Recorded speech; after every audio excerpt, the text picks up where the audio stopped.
Muchas gracias por su participación. Hemos llegado al tope de la capacidad del Zoom y eso me reconforta.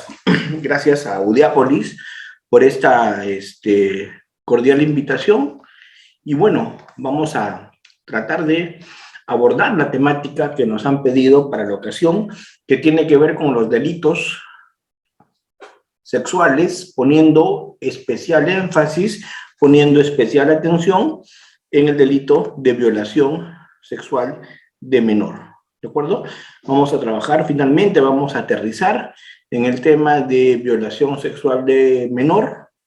Ese es el tema en el que vamos a finalmente hacer el mayor análisis, pero quiero empezar diciéndoles que haciendo un análisis de la población penitenciaria en este país, uno de los delitos que más sentencias tiene, uno de los delitos más recurrentes, delitos que más se cometen, por muchas razones seguramente, son estos delitos sexuales.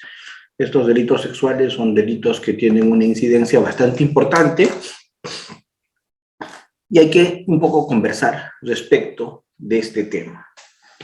Lo primero que tenemos que decir es que el bien jurídico protegido es, en primer orden, cuando las personas son mayores de 14 años, los seres humanos mayores de 14 años, el bien jurídico que te protege es la libertad sexual. No es otro que eso, la libertad sexual. Ya se superó ese viejo concepto que se tenía hace años atrás, que lo que se protegía era el honor sexual, ¿cierto? Hoy día lo que se protege es la libertad sexual. Esto es el libre desarrollo, el libre desenvolvimiento de una persona en lo que a su sexualidad se refiere. Que tenga la posibilidad de tener actividad sexual si es que lo quiere hacer, y si lo quiere hacer con quien lo quiere hacer, y se respete su determinación, su sentido de determinación personal en ese aspecto. Entonces, lo que se protege cuando una persona tiene más de 14 años es la libertad sexual. Ya no, como les digo, el honor sexual. Y también ha sido superado ese tema que el agraviado en este tipo de delitos únicamente podía ser la mujer. Hoy día la legislación ya ha sido superada en ese aspecto y en este delito puede ser agraviado tanto una mujer como un hombre, ¿cierto? Porque tanto una mujer como un hombre tienen libertad sexual. De manera tal que el agresor puede ser un hombre y el agresor también puede ser una mujer. El agredido puede ser un hombre y el agredido también puede ser una mujer. Entonces, mire, van dos cosas que ya se han superado de un tiempo a esta parte. La primera es el bien jurídico protegido. Ya no es el honor sexual, es la libertad sexual. De forma tal que hasta una prostituta, hasta un hombre que se dedique al meretricio, podría ser agraviado de este tipo de delitos. ¿De acuerdo? Porque ya no es más el bien jurídico protegido, el honor sexual, sino la libertad sexual. Dos, ya se ha superado que solamente la mujer puede ser agraviada, porque ahora puede ser agraviado el hombre y también la mujer. Tres, se ha superado también el aspecto en el que se decía antes que este tipo de delitos eran fuera del matrimonio. Hoy día ya no se dice más violación sexual dentro o fuera del matrimonio. Ese es un tema que ha pasado a otro plano. Hoy día se habla de violación sexual simplemente. Y el tema de dentro o fuera del matrimonio es un tema absolutamente irrelevante. ¿De acuerdo? Hay un aspecto que quiero mostrar también, los medios comisivos. Los medios comisivos en estos delitos ya no son únicamente la violencia y la amenaza. ¿Recuerdan ustedes que en violación sexual siempre se hablaba de medios comisivos, violencia o amenaza? Ahora no. Ahora los medios comisivos son más. Hoy día la legislación nos habla de medios comisivos como los entornos de coacción o entornos que impidan a la persona dar su libre consentimiento. ¿De acuerdo? Hablamos también de violencia física o violencia psicológica. Hablamos también de grave amenaza. Entonces, como se darán cuenta, un tema fundamental es los medios comisivos. Los medios comisivos también se han modificado. No solamente hablamos en violación sexual a partir de violencia y la amenaza, sino también violencia física y violencia psicológica. Y medio comisivo muy importante, aun cuando no haya violencia, aun cuando no haya amenaza, ni psicológica ni física, el aprovechamiento de algún entorno de coacción. Algún entorno de coacción que impida a la víctima dar su libre consentimiento. Imaginémonos un hogar en el cual existe constante violencia, existe constante maltrato, existe constante actividad de este tipo. El, entre comillas, jefe de familia que hace esa violencia contra los demás miembros de la familia, no podrá después alegar que la persona dio su libre consentimiento, porque aun cuando dio un consentimiento en ese entorno de violencia es un consentimiento irrelevante e inexistente. Entonces, todo eso con la nueva legislación ya ha ido modificándose de a pocos. Entonces, como se darán cuenta ustedes, hay varios cambios en estos delitos sexuales que tenemos que internalizar. Otro cambio importante es a partir de el acto o el elemento que se va a realizar. Anteriormente se hablaba de actos sexuales. Hoy día estamos hablando no solamente de accesos carnales, sino estamos hablando de cualquier otro acto análogo que tenga que ver con introducción de objetos o partes del cuerpo por vía vaginal o anal, o acceso carnal por vía vaginal, anal o bucal. Cuando hablamos de acceso carnal, estamos hablando de introducción del pene. Entonces, como verán, con esto yo quería empezar con las modificaciones que se han dado respecto al entendimiento de estos delitos.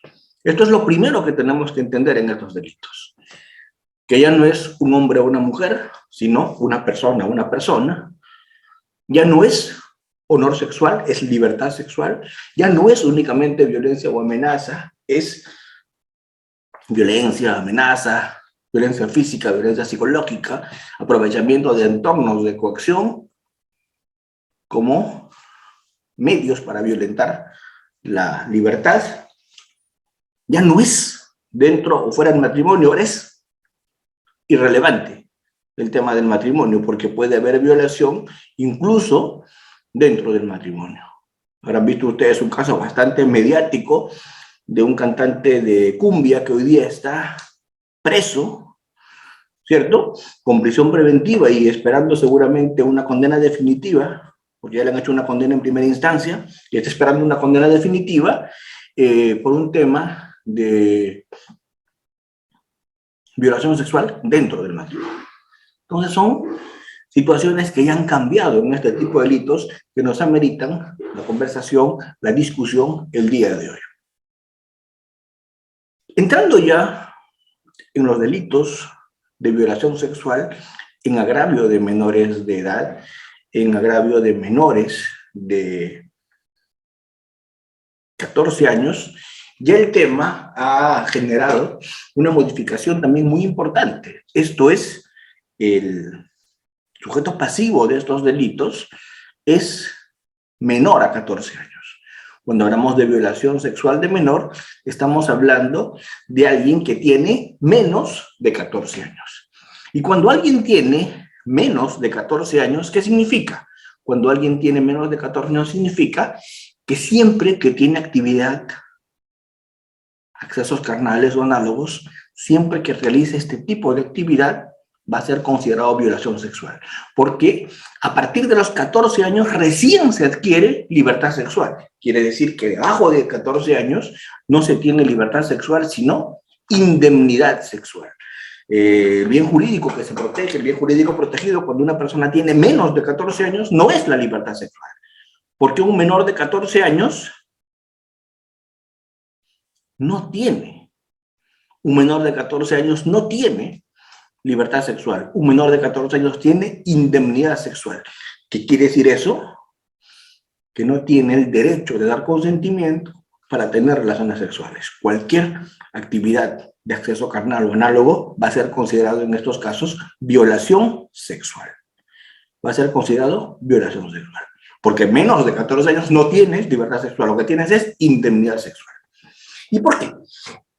Porque cuando una persona es menor de 14 años, lo que se protege, lo que se busca es que aún no ejerza ninguna actividad sexual porque todavía no tiene el grado de madurez suficiente como para poder decidir las consecuencias de tener actividad sexual.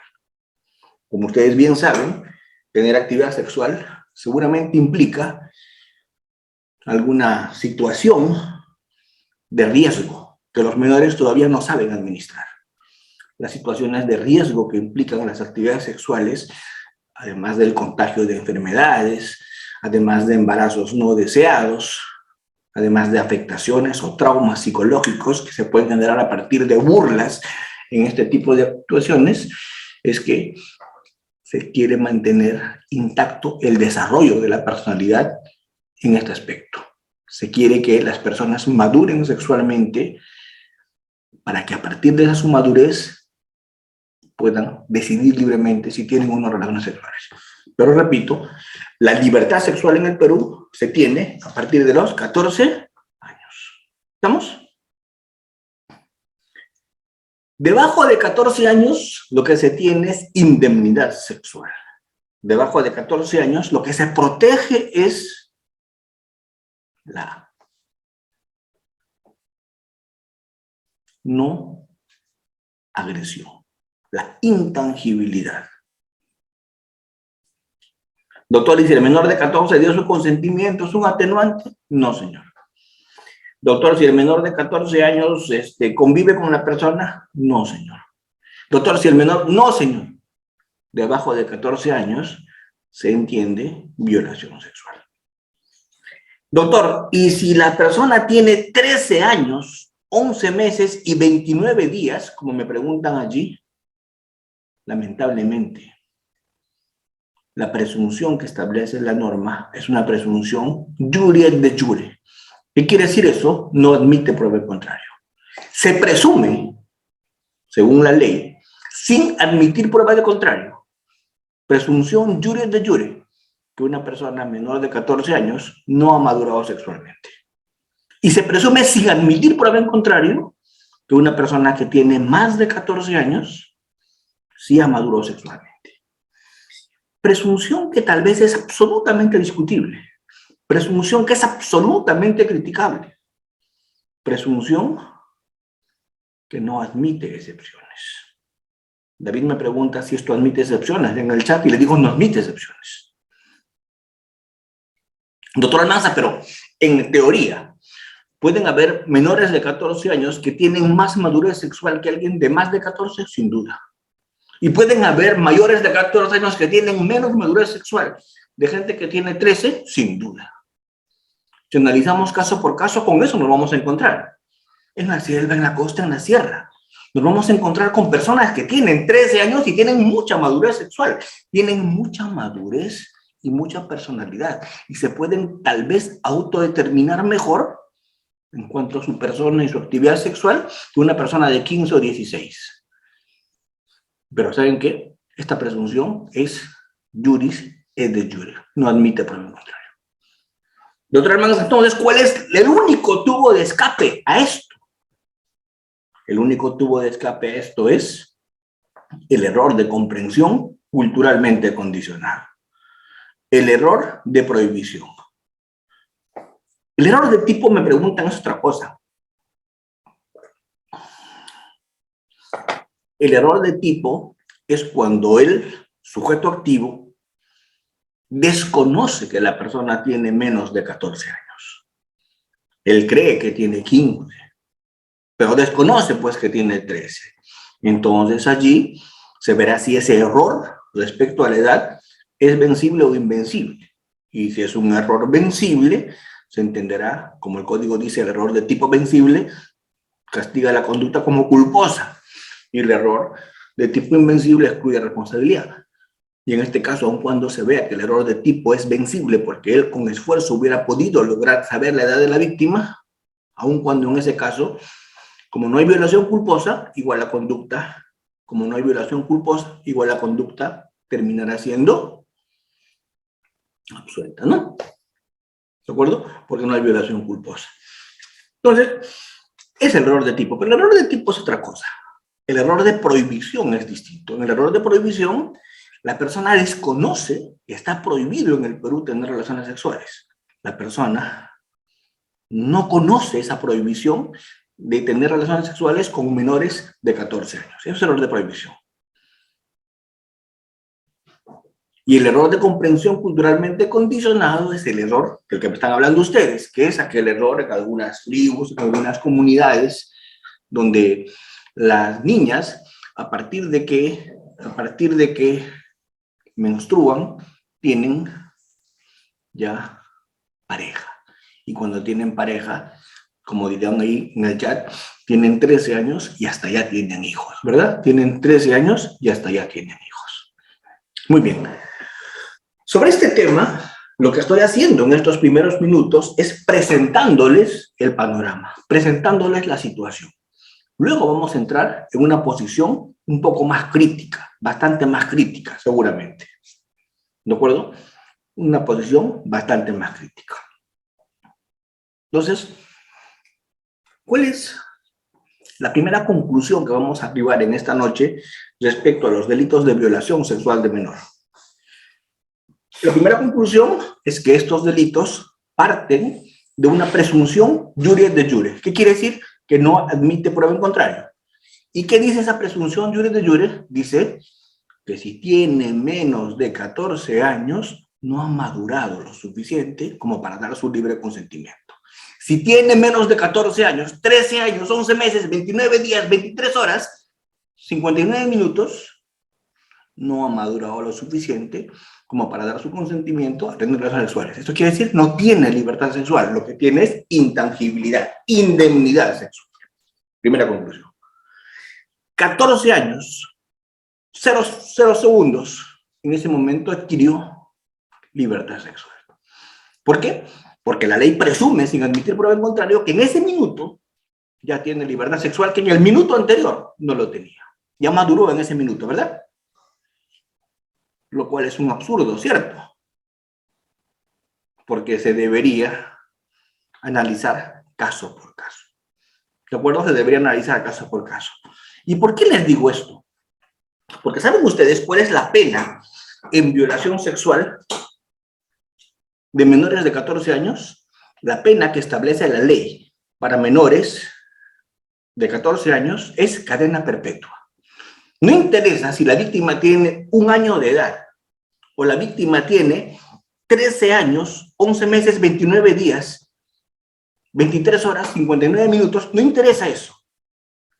Así tenga meses o 1 año, la pena siempre de menores es cadena perpetua. En todos los casos, la pena es cadena perpetua. Entonces, si la pena es tan grave y la pena es tan drástica, yo creo que debería haber más posibilidad de discrecionalidad en el Ministerio Público y en el juzgador. ¿Cierto? Porque la pena, con las condiciones que existen hoy, ¿cierto? En algunos casos resulta excesiva. En algunos casos resulta que no cumple los fines, pues, de la pena. ¿Sí? Y les voy a contar una situación que me tocó vivir como fiscal. Años atrás. Años atrás, a los congresistas, a nuestros padres de la patria, no se les ocurrió la mejor idea, por seguramente algún rebrote y atisbo de cucufatería, ¿cierto? Y miren qué fuerte esta expresión que estoy usando, rebrote de cucufatería, ¿cierto? Y decidieron que la indemnidad sexual se extienda a los 18 años. ¿Recuerdan ustedes esas épocas? Elevaron la indemnidad sexual a los 18 años. populismo, exactamente, populismo punitivo, ¿cierto? Seguramente algún grupo minoritario logró esa modificación legislativa siguiendo tal vez algunos intereses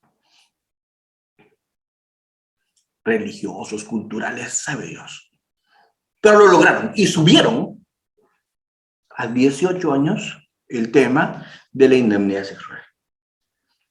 ¿Cuál fue el primer problema que nosotros los fiscales en ese momento tuvimos que asumir? La cantidad de denuncias. Y digo cantidad de denuncias por este tipo de delitos, ¿cierto? Que no eran realizadas ni por la agraviada, ni por la familia de la agraviada, sino por la maternidad. ¿Saben de dónde llegaban por centenares los casos? De la maternidad. Porque en la maternidad simplemente verificaban una menor que ingresaba a dar a luz y veían su edad. Está dando a luz con 15 años. ¿Qué quiere decir? Que se ha embarazado con menos de 14. Si está dando a luz con 14, se ha embarazado con 13. Si está dando a luz con 13, pues con mayor razón se ha embarazado con 13. Entonces, ¿a quién creen que detenía el policía que estaba siempre de guardia en la maternidad de Lima? ¿A quién detenía? Al papá. Y lo detenían al papá. Y el papá le esperaba severísima pena. Y cuando la mujer salía de alta de la maternidad, la niña, mamá, 15 años, 14 años, 16 años, 17 años, 18 años, muy bien, ¿qué hacían en la maternidad? Miraban la edad y veían, tiene 19, ¿qué quiere decir? Salió embarazada a los 17. Tiene 18, salió embarazada a los 18. Entonces, ¿qué creen que hacían con todos los casos de mujeres que daban a luz a los 19 años? ¿Qué creen que hacían? Al papá lo traían detenido. Entonces, ¿eso qué generó? Eso generó una situación muy, muy lamentable. ¿Y cuál fue esa situación tan lamentable? Que la mamá, la mujer que tenía 19 años, esté en el penal llevándole la comida al que debería mantenerla. O sea, el que debería mantenerla, el que debería velar por su bienestar, el que debería hacerse cargo de la familia, ¿dónde estaba? En el penal. A ver, me dicen por ahí encubrimiento, y eso es porque seguramente no me he sabido explicar bien. Lo voy a replantear para que no me digan encubrimiento. Lo voy a replantear para que ustedes lo entiendan. Y yo me haga explicar bien. Lo voy a replantear. A ver. En esos tiempos, la indemnidad sexual fue elevada y todos ustedes, por lo menos los que ya son abogados, con algunos años recordarán, la indemnidad sexual fue elevada a 18 años. Con lo cual, si una mujer tenía relaciones sexuales a los 17, a los 16, era violación. A los 14, a los 13, con mayor razón, ¿cierto? Muy bien. Entonces, en esos años, las mujeres no denunciaban, porque el papá de la criatura no era un violador, era su enamorado, era su pareja.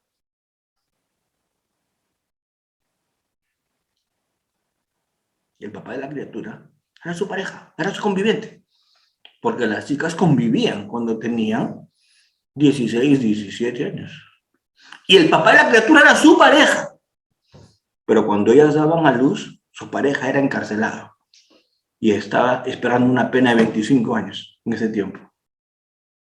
¿Y quién estaba sufriendo hambre afuera? ¿Quién estaba pasando afuera más de un problema? ¿Quién cree? La mujer. La mamá. Y llevando al penal los alimentos para el padre de la criatura, para su pareja. Entonces, una norma tan, ¿cómo podríamos llamarla? Tan extraña como esa, que generaba familias partidas, menores en abandono, mujeres pasando necesidades, hijos sufriendo penurias, ¿cierto? ¿Por qué? porque a algún legislador se le había ocurrido que había que elevar la indemnidad sexual a los 18 años. Y esa era una norma pues absolutamente absurda, porque colisionaba con el Código Civil. El Código Civil le permitía a la mujer contraer matrimonio a los 14 años y al hombre a los 16. Increíble. Una norma penal que colisionaba con el Código Civil. Una norma penal que colisionaba con la realidad. Porque las estadísticas demuestran que los menores inician sexualmente antes de los 18 en muchos casos. Una norma que jamás en este país debió existir. Una norma que destruyó a las familias. Una norma que hizo a muchas personas inocentes ingresar a los penales. Por el solo hecho de haber tenido una pareja sexual de 17 años. Cuando esta persona tenía 19 o 20. ¿Cierto? Entonces, pues, lamentablemente a veces en este país no se tiene un análisis adecuado antes de dictar normas de esta naturaleza. No se hace un análisis de los efectos que esta norma va a conllevar y lo que va a generar en la realidad. Los reales perjuicios que va a provocar. ¿De acuerdo? Entonces esa norma no solamente hizo desaparecer el delito de seducción, sino esa norma pues es el más claro ejemplo que se legisla a espaldas de la realidad. ¿Cierto? Como diría Gunther Jacobs, Jacobs dice, la norma refleja a la sociedad. La sociedad cambia. No sé si evoluciona o involuciona, no sé, no me interesa entrar en esa discusión. Lo cierto es que las sociedades cambian, ¿cierto? Y cuando una sociedad cambia, la norma tiene que cambiar con la sociedad. La norma no puede hacer cambiar la sociedad. La norma va en sintonía con los cambios sociales. Si la sociedad empieza a tolerar el matrimonio entre personas del mismo sexo, la norma lo tiene que aceptar. Si la sociedad empieza a tener tolerancia con relaciones sexuales de menores de 18 años, la norma lo tiene que aceptar. Porque la norma no es sino un reflejo de expectativas sociales. Y la norma va en función de la sociedad y no al respeto, y no al revés. Me preguntan, ¿y la moral? ¿La moral de quién? ¿La moral de quién? ¿La moral de quién? ¿Del adventista? ¿Del testigo de Jehová? ¿Del católico? ¿Del ateo? ¿Del agnóstico? ¿Del hedonista? ¿Del fatalista? ¿La moral de quién? ¿Quién tiene el derecho de imponer su moral a todos los demás? ¿Quién tiene ese derecho? ¿El que tiene mayoría en el Congreso tiene ese derecho? Entonces, felizmente, el Tribunal Constitucional declaró inconstitucional esa ley. Pero ya había hecho demasiado daño hasta que eso pase. Porque habían miles de adolescentes privados de su libertad a ese momento, que habían sufrido las penurias de ingresar a un penal con todo lo que eso implica. Entonces es un poco, pues, estamos recordando lo que pasó en este país, haciendo un poco de memoria, ¿cierto? Haciendo un poco de memoria. Estamos reflexionando lo que pasó en este país. Si me piden una posición crítica, yo creo que esta presunción de intangibilidad sexual o de indemnidad sexual no debería ser una presunción iure de jure. Debería ser una presunción juris tantum. ¿Qué quiere decir eso? Que se analice caso por caso. Si es que la persona, a partir de exámenes especializados, cuando copuló sexualmente, había madurado sexualmente o no. Porque esto no se puede medir como si fuera con calculadora, como si fuera matemáticas. Caso por caso se tendría que analizar si el hombre o la mujer que es mayor, cuánta diferencia tienen con el menor, entre comillas, abusado. Si me dio consentimiento, aun cuando sea menor, si esta persona tenía algún nivel de madurez emocional, etcétera, etcétera, etcétera. pero analizar caso por caso y no cerrar el tema a rajatabla y decir menos de 14 tienen indemnidad y más de 14 tienen libertad, sin admitir prueba en contrario. Y peor aún, poniendo una pena de cadena perpetua. Me preguntan por esa casación 335-2015 del Santa. Esa casación del Santa que me preguntan en el chat, una casación muy interesante, porque esa casación permitía pues precisamente hacer eso, analizar y verificar caso por caso, y a partir de ahí recorrer la pena, y no poner cadena perpetua a ciegas, sino tal vez 10 años, 8, 5, atendiendo a las circunstancias especiales del caso concreto. Recorrer la pena, claro. Pero esta casación fue declarada seguramente para el caso concreto. ¿Pero qué pasó? Cuando los demás jueces hacían el mismo control que esta casación quiso hacer, ¿cierto? Y se desvinculaban, mandaban el tema del control difuso a la otra sala penal, no a la que dio esta casación del Santa, sino a la sala constitucional y social de la Corte Suprema, y la sala constitucional desaprobaba el control difuso, nula su sentencia y control interno. ¿Se entiende? Entonces, Suprema contra Suprema. Lo que dice una sala penal, la otra le enmienda. ¿Qué tendrían que haber hecho para zanjar este tema? ¿Qué se tendría que hacer para zanjar este tema? Se tendría que hacer una sentencia plenaria casatoria para resolver esto de una vez y para siempre. Sacar una sentencia plenaria casatoria.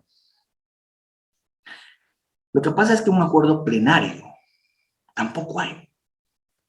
Tendría que hacerse, creo yo, mejor aún, una sentencia plenaria casatoria, más que un acuerdo plenario, porque una sentencia plenaria casatoria tiene más fuerza, y creo que podría ameritar una sentencia plenaria casatoria. Entonces, en este orden de ideas, es una reflexión que yo quiero hacer. ¿De acuerdo? Una reflexión que yo quiero hacer. Entrando ya en lo que me están preguntando, con un poquito más de detalle, lo que pasa es que una sentencia plenaria casatoria no es como un té de tías. El acuerdo plenario es como un té de tías. La sentencia plenaria casatoria no es como un té de tías. A ver, explico la diferencia. Una sentencia plenaria casatoria se dio, por ejemplo, en el caso de la 1 del 2017. Es una sentencia plenaria casatoria sobre el lavado de activos, ¿cierto? ¿Qué quiere decir? Hay sentencias en una dirección y hay sentencias en otra. Entonces, ¿qué hago? Agarro un caso específico, el caso del Melgar de Arequipa, la casación 92 del 2017. Agarro ese caso y lo jalo y discutimos los 15 jueces supremos. Y luego de la discusión de los 15 jueces supremos en materia penal en ese tiempo, se saca el criterio vía sentencia plenaria casatoria. Y esto tiene más fuerza que un acuerdo plenario. Porque un acuerdo plenario nunca parte de casos concretos. Un acuerdo plenario es, los 15 jueces supremos se reúnen y dicen, oye, ¿y en este tema qué te parece si hacemos esto? ¿Y en este otro tema qué te parece si hacemos lo otro? Conversan, discuten y se ponen de acuerdo y elevan conclusiones y las publican. Eso es un acuerdo plenario. ¿Y cuál es el problema con acuerdos plenarios? Que muchos jueces se desvinculan. ¿Por qué? Porque el acuerdo plenario no es pues jurisprudencia. Porque la jurisprudencia, ¿de qué parte? La jurisprudencia parte de casos concretos. Y un acuerdo plenario no es jurisprudencia porque no parte, pues, de casos concretos. Entonces, en esta línea, queridos participantes, queridos colegas, en esta línea, vamos a entrar, para que no nos gane el tiempo, vamos a entrar a las situaciones complicadas en los temas de violación sexual. Y una de las cosas que a mí me llama poderosamente la atención es la problemática existente con el error de comprensión culturalmente condicionada. Porque el Perú no es Lima, o el Perú es Lima. ¿Perú es Lima? No, ¿verdad? El Perú no es Lima. en el interior del país. Hay muchos lugares en la sierra, hay muchos lugares en la selva, donde no se mira el calendario ni la fecha de nacimiento para que las personas se junten y tengan una familia. Que se miran otro tipo de criterios. Que la niña ya menstrue, etc. Entonces, a partir de allí, se producen esas uniones. Pregunto, ¿eso es violación sexual? No, pues. Ahí se tiene que aplicar lo que se denomina el tema de error de comprensión culturalmente condicionado. Las ideas se respetan. No le podemos imponer nuestra cultura a lugares donde ni siquiera hemos llegado pues, con una apuesta médica. ¿Qué derecho tenemos? ¿Se entiende? Lo que creemos de este lado, que es la libertad sexual se adquiere a los 14, ¿cómo le podemos imponer a lugares donde ni un puesto policial hay? Donde las personas se autorregulan como pueden y sobreviven de su mejor forma.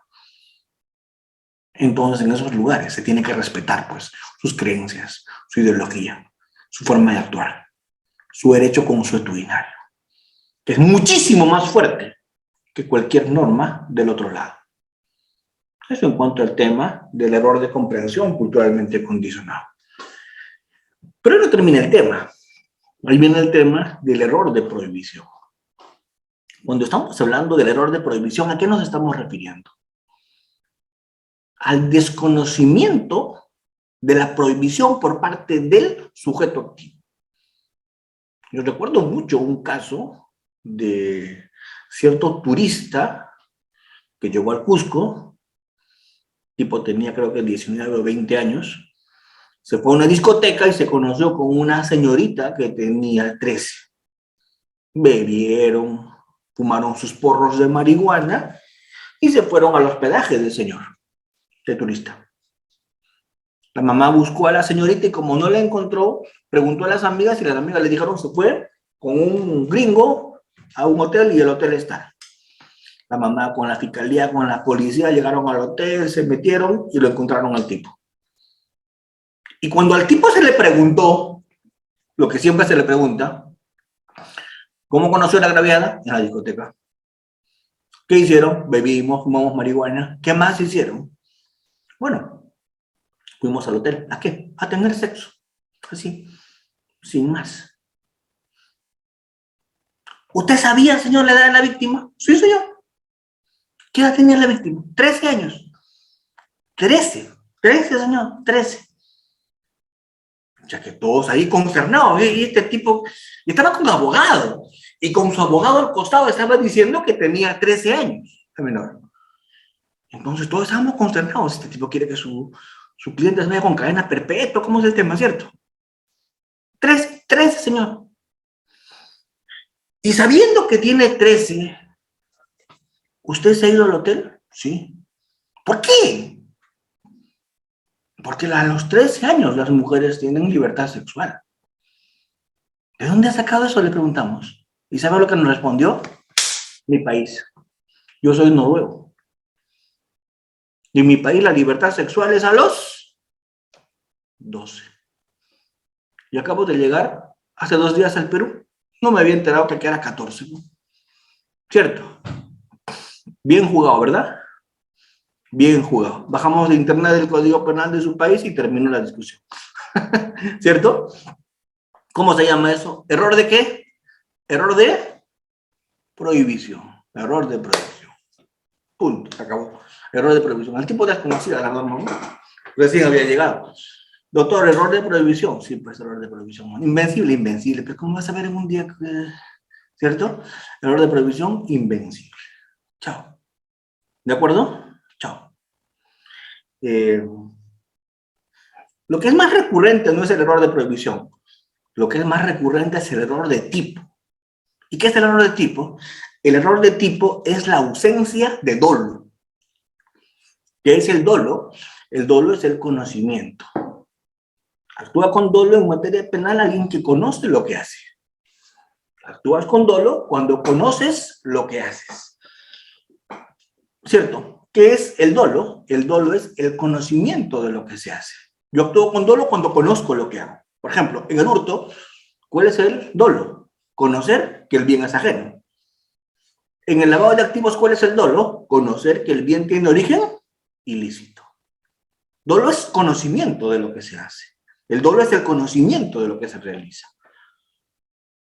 Y en la violación, ¿cuál es el dolo? Conocer varias cosas. Primero, conocer que la víctima tiene cierta edad.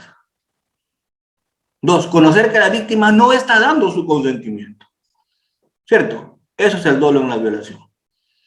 Yo pregunto, si el sujeto activo desconoce la edad de la víctima, actúa sin dolo, pues. Desconoce la edad de la víctima. No hay dolo, no hay conocimiento. Si no hay conocimiento, puede haber culpa. ¿Cuándo? Cuando si siendo diligente hubiera podido conocer. ¿Estamos?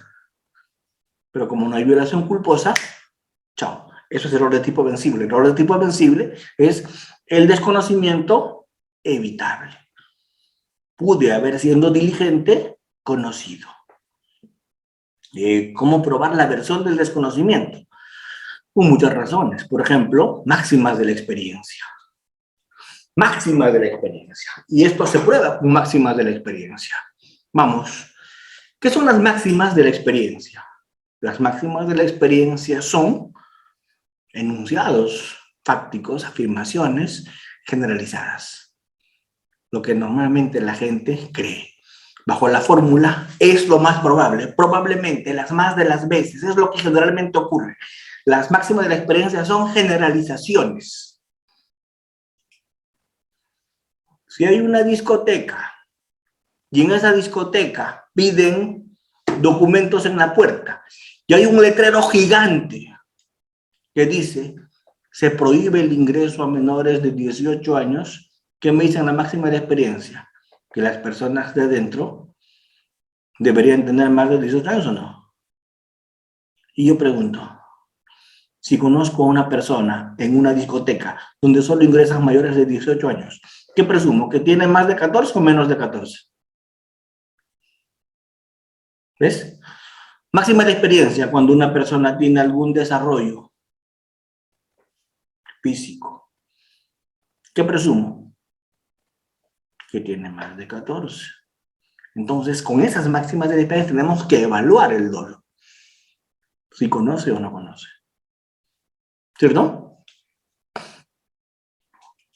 Lamentablemente, el error de tipo siempre se usa y se usa a veces equivocadamente. Porque normalmente a veces usamos esto como válvula de salida, ¿no? El error de tipo. El abogado lo primero que le dice a su patrocinado en delitos sexuales, lo primero que le dice, ¿qué cosa es? Niega que sabías la edad de la víctima. Di que pensabas que tenía 13. Doctor, pero ¿eso cuándo funciona? ¿Ese error de tipo cuándo funciona? Cuando las relaciones sexuales fueron consentidas. ¿De acuerdo? Porque ¿de qué error de tipo vas a hablar si la menor tenía 13, pero no dio su consentimiento?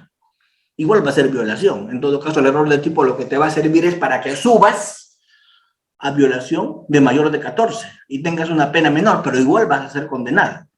Porque el error de tipo que genera no responsabilidad penal únicamente funciona cuando la menor tiene consentimiento, cuando la persona da su consentimiento. Hay varias preguntas que me han formulado en el chat. En el chat me han formulado muchísimas preguntas que yo voy a tratar de absolver. En el chat me han preguntado varias cosas que yo voy a mirar rapidísimo. Y miren, me preguntan si es que se puede probar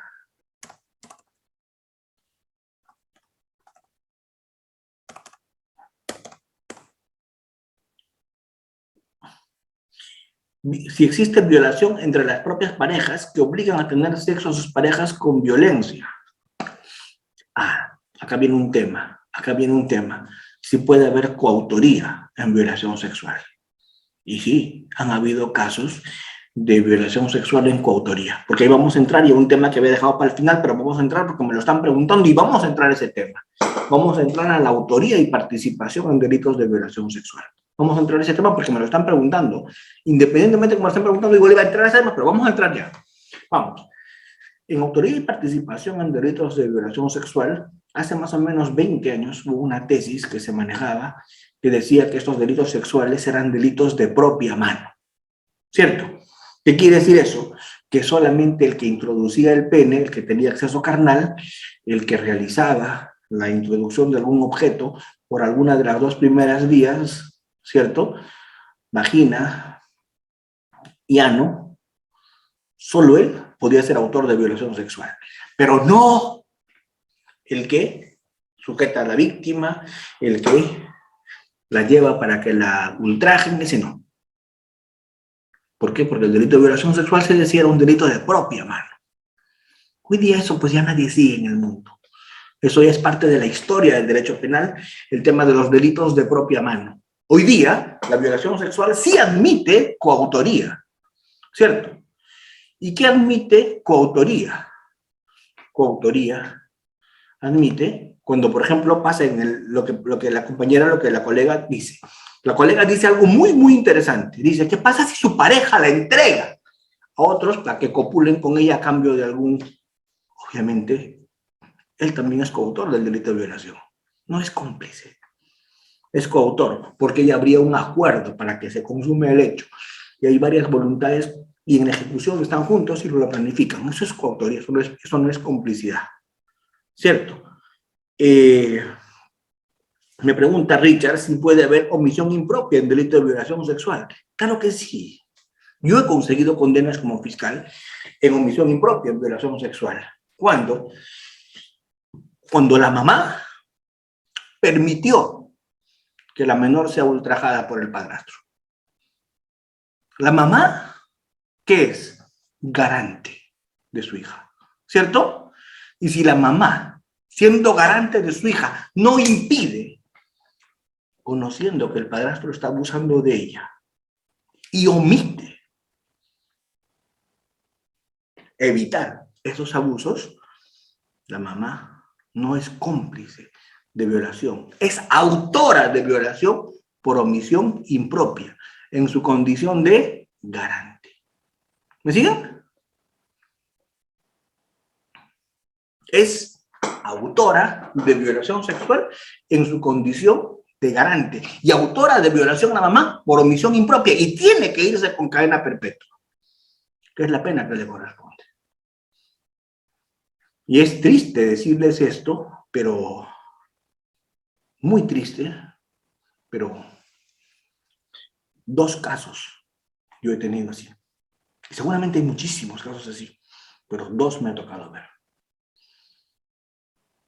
Y a fin de que el señor, entre comillas, señor, porque estamos en Facebook, estamos en una sesión grabada y tenemos más de 500 personas conectadas y por eso es que voy a decir señor, porque me provoca utilizar otros adjetivos, ¿verdad? ¿Cierto? Ese señor lo que hacía era traer plata a la casa, ¿cierto? Entonces la mamá, para que no se vaya, permitía que este fulano abuse de su hija. Entonces la mamá, que era garante de la menor, no evitaba que eso pase, teniendo el deber de evitación. Y siendo eso evitable, se dan los presupuestos para la omisión impropia. ¿La omisión impropia qué quiere? La omisión impropia es la no evitabilidad, la no evitación de lo evitable por quien tiene el deber de hacerlo. Y la mamá tenía el deber de evitar, y eso era evitable, porque la mamá era garante. Y como no lo evitó, responde por omisión impropia, artículo 13 del Código Penal, y responde por el delito de violación. Por omisión impropia, en su condición de garante, y se recibe la pena de cadena perpetua. ¿Cierto? Así que no es que el delito de violación sexual es un delito de propia mano, que únicamente puede ser cometido como autor por el que realiza el acceso carnal o el acceso análogo. No, señor. No es un delito de propia mano la violación. Admite coautoría y admite omisión impropia. ¿Cierto? Ese es el desarrollo legislativo de esto. Estos son los cambios que han habido en este tema. Y ese es el estado de la cosa hoy día. Doctor, ¿puede haber complicidad en violación? Sí, también. También puede haber complicidad en violación, creo que sí. ¿Cierto? Doctor, ¿puede haber autoría mediata en violación? Sí, claro, también. ¿Cómo así? Yo instrumentalizo a alguien, le apunto con una pistola en la cabeza y le digo, abusa sexualmente, copula, si no te mato. Y el otro copula, porque lo estoy apuntando con una pistola en la cabeza y si no, lo mato. Si él hace eso, obviamente él será el instrumento. Y el que le apunta con la pistola será el autor mediato. Por lo tanto, sí se admite también autoría mediata en estos delitos. Se admite coautoría, se admite autoría por omisión impropia, se admite autoría mediata, se admite complicidad. Todas las figuras de autoría y participación pueden ser admitidas en estos casos de delitos sexuales. ¿Sí? Por eso es que esto es importante que yo lo haga notar, es importante que se los manifieste, porque además me lo están preguntando en el chat. ¿De acuerdo? Entonces, esto yo lo estoy en alguna medida respondiendo, ¿cierto?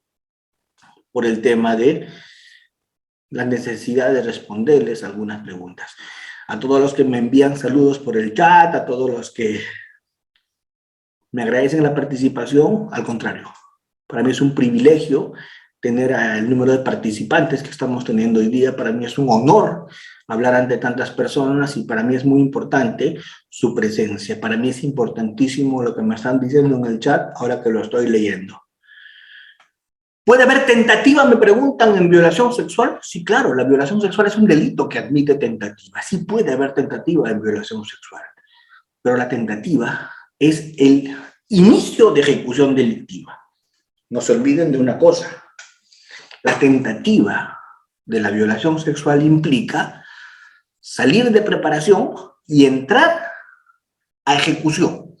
Tentativa es ejecución de la violación sexual. Ejecución. Doctor, ¿cuándo se consuma la violación sexual? La violación sexual se consuma con la introducción total o parcial. No es necesaria la eyaculación, no es necesaria la introducción total. Con la introducción, aun cuando sea parcial, del pene o de algún objeto con forma peniana, en ese instante se consuma la violación. Doctor, ¿y eso cuándo será tentativa?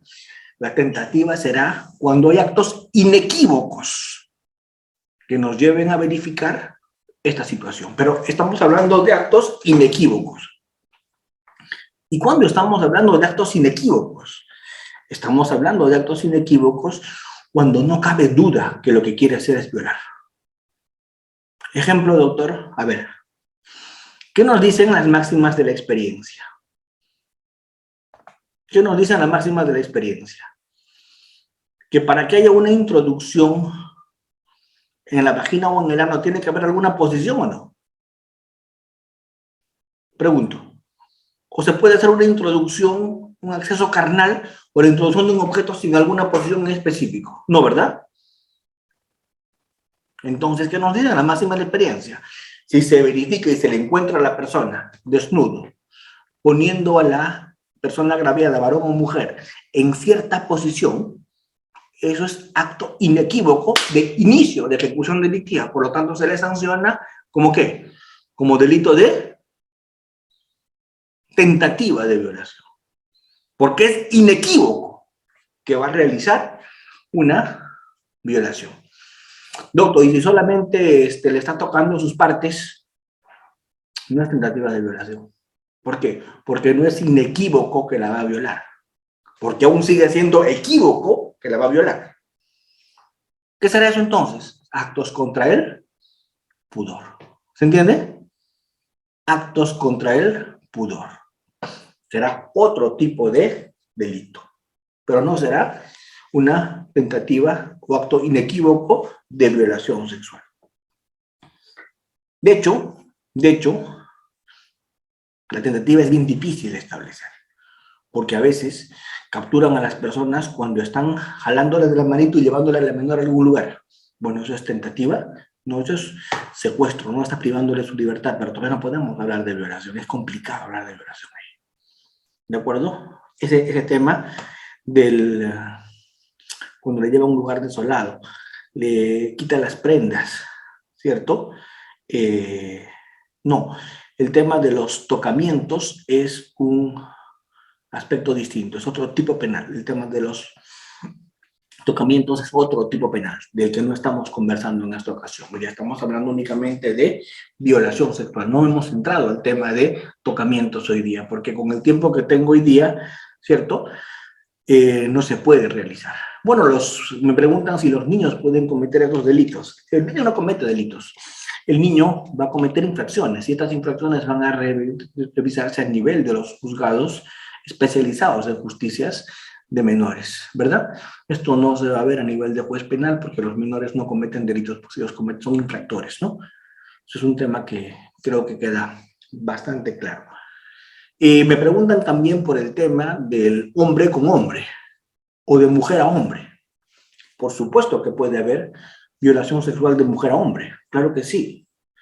Es más, es un poco seguramente complicado, ¿verdad? Pero podría haber con grave amenaza. O con el tema de la violación a la inversa. Cuando uno lo obliga al otro a que lo penetre, también es violación sexual, porque se está hablando de acceso carnal y no dice quién tiene que penetrar a quién. Así es el tono de coacción, claro que sí. Puede haber violación a la inversa. ¿Qué quiere decir eso de violación a la inversa? Que más bien se le obliga al otro a realizar la penetración. Esto es de mujer a hombre, de hombre a hombre, ¿cierto? Y eso es posible. Y se han dado casos y se ha sentenciado, porque la norma permite ese tipo de interpretación, permite ese nivel de análisis también cuando se habla de violación inversa. Entonces, eso también es importante que pasa. Ahora, el tema de los cambios de versión me preguntan. Claro, esos son temas más bien probatorios, ¿no? Lo que me preguntan en este momento, si en el juicio se retracta. De mujer a mujer, claro que puede haber violación sexual, me preguntan, sin duda alguna. Porque el tipo penal admite la violación no solamente con acceso carnal. Obviamente una mujer no va a tener acceso carnal jamás con otra mujer porque la mujer no tiene pene. Pero sí, una mujer puede violar a otra mujer si le introduce en la vagina o en el ano algún objeto. La norma dice, introducción de objetos en las dos primeras vías, eso es vagina y ano. ¿Cierto?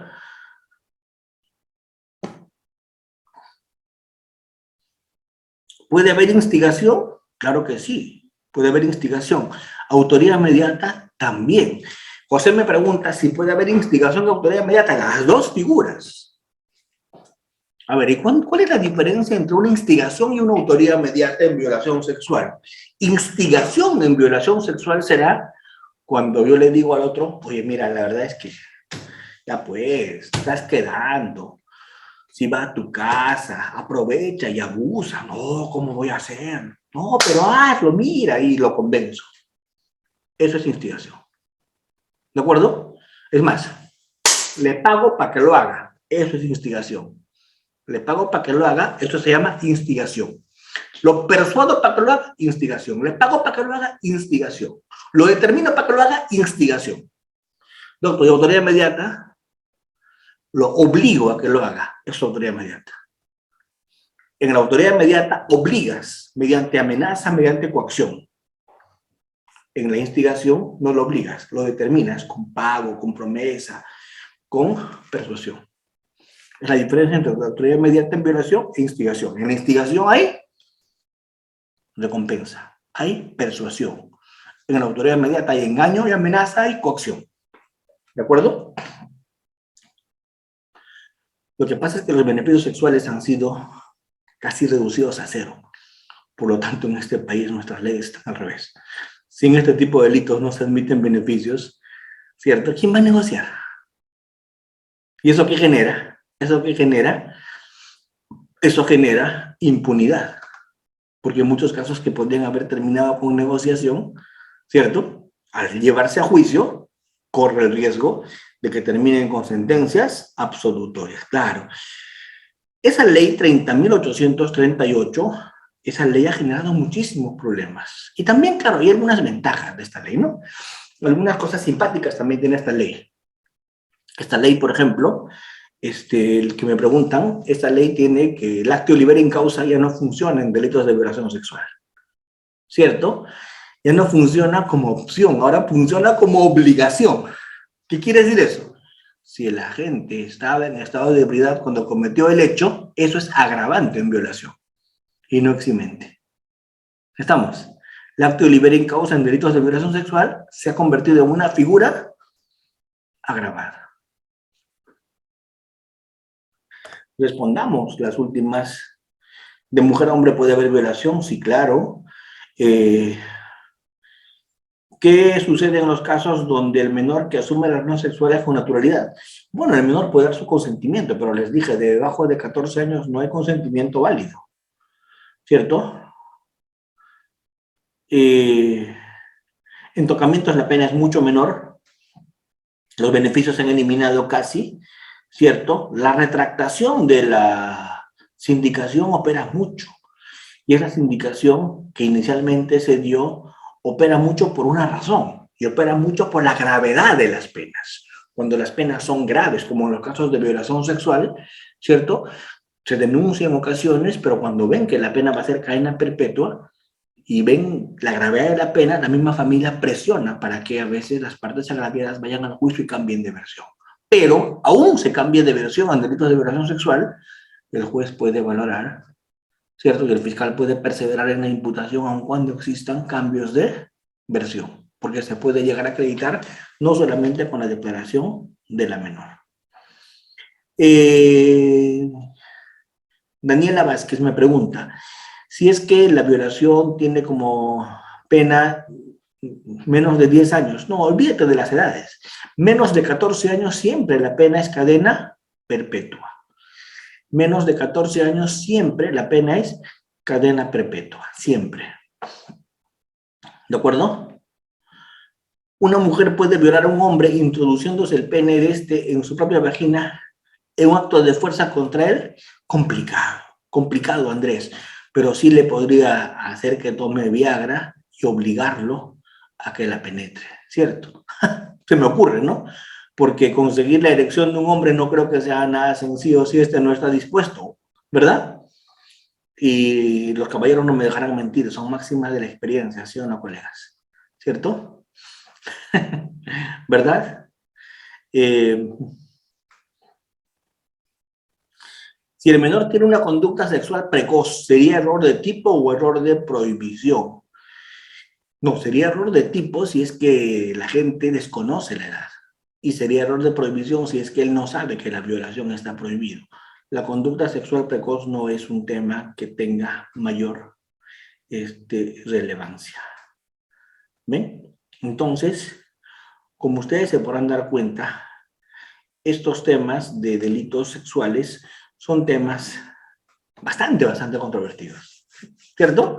¿No han visto? Son temas bastante controvertidos. Hay muchísimos matices sobre este particular, ¿de acuerdo? La fellatio practicada a un menor es violación. Ahí es un tema bastante discutible, ¿cierto? Obligarle al menor. Miren, les voy a poner un segundito, por favor, permítanme. ¿Puedo compartir pantalla? ¿Un segundo? ¿Sí? Sí, doctor. A ver, vamos a compartir pantalla por un segundo, Reader Jacinto. A ver.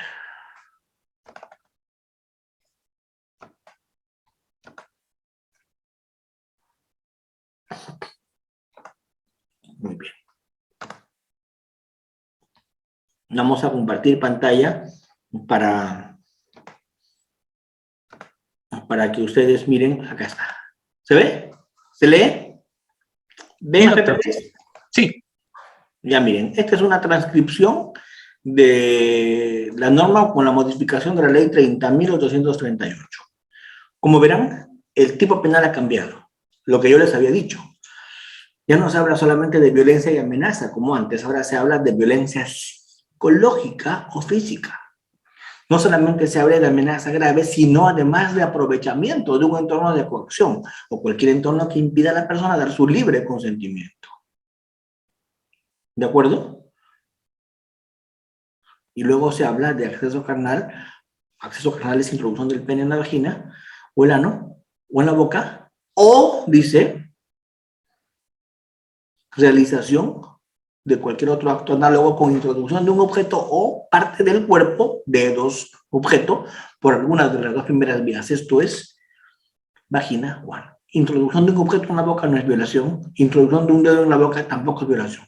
Tiene que ser introducción del pene en la boca para que sea violación. Puede ser a la inversa también, en la boca. Como me preguntaban hace un segundo. Muy bien, la pena privativa de libertad es grave, se agrava, y casi todo es agravante de violación del 170, como podrán ver. Cuando se usan armas, cuando se abusa de la profesión, de la ciencia, su condición de ascendiente, descendiente, es cometido por pastores o sacerdotes o líderes de organizaciones religiosas, tienes cargos directivos, se mantiene una relación de locación, es cometido por personal de las Fuerzas Armadas o policía en ocasión de su servicio, si la gente sabe que es portador de enfermedades, si la gente comete el acto en presencia de menores, si la víctima está gestando, si la víctima tiene entre 14 y 18 años también es agravante, y si la víctima es mujer, y se ha dado en los contextos del feminicidio.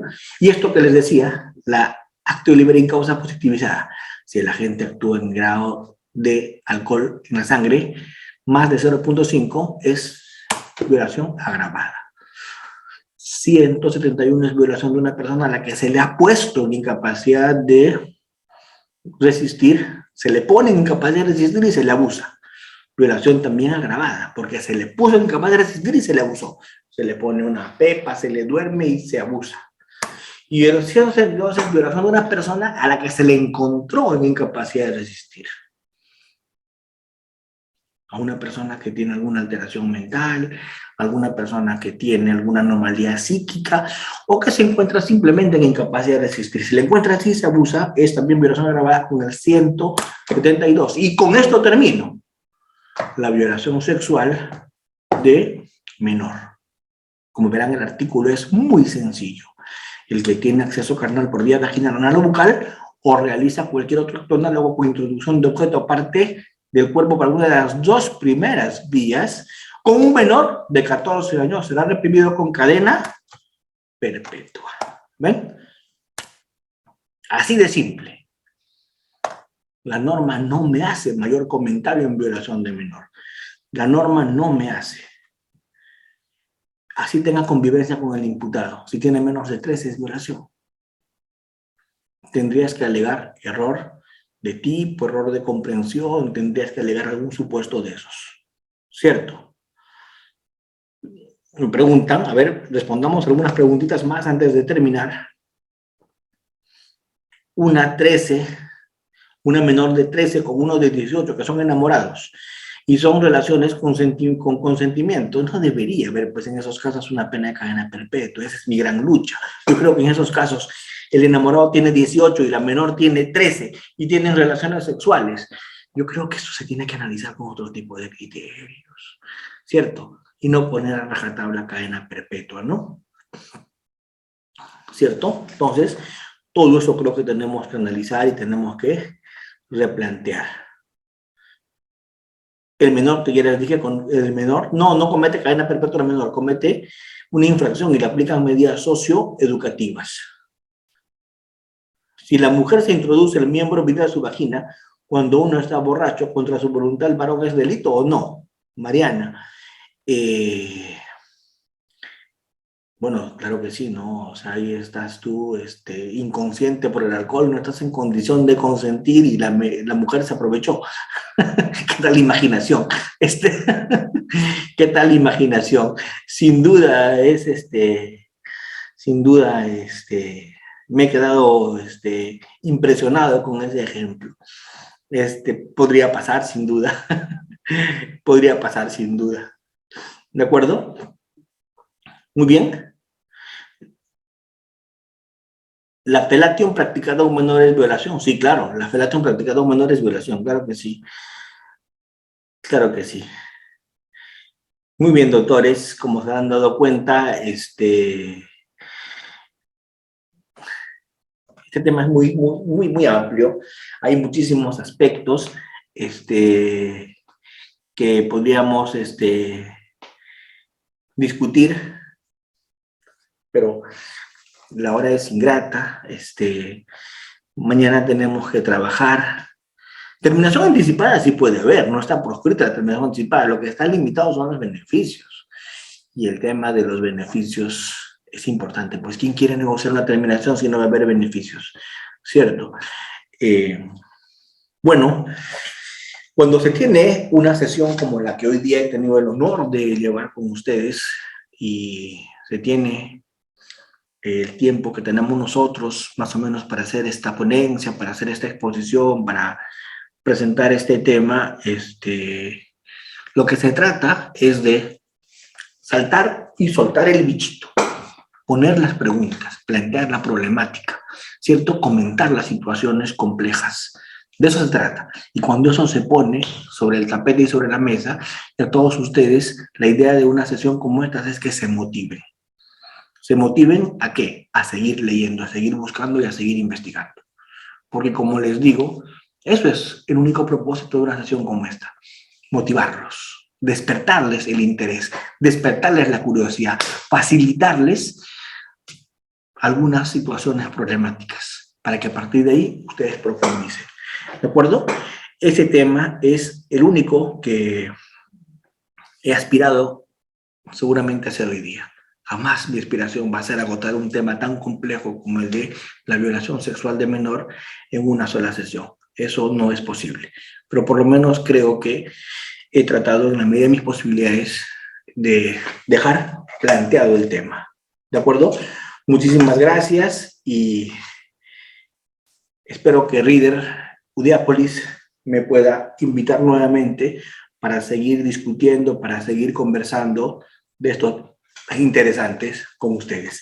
De verdad que aprecio mucho que siendo las 10:35, casi 10:40 de la noche, 475 personas sigan conectadas.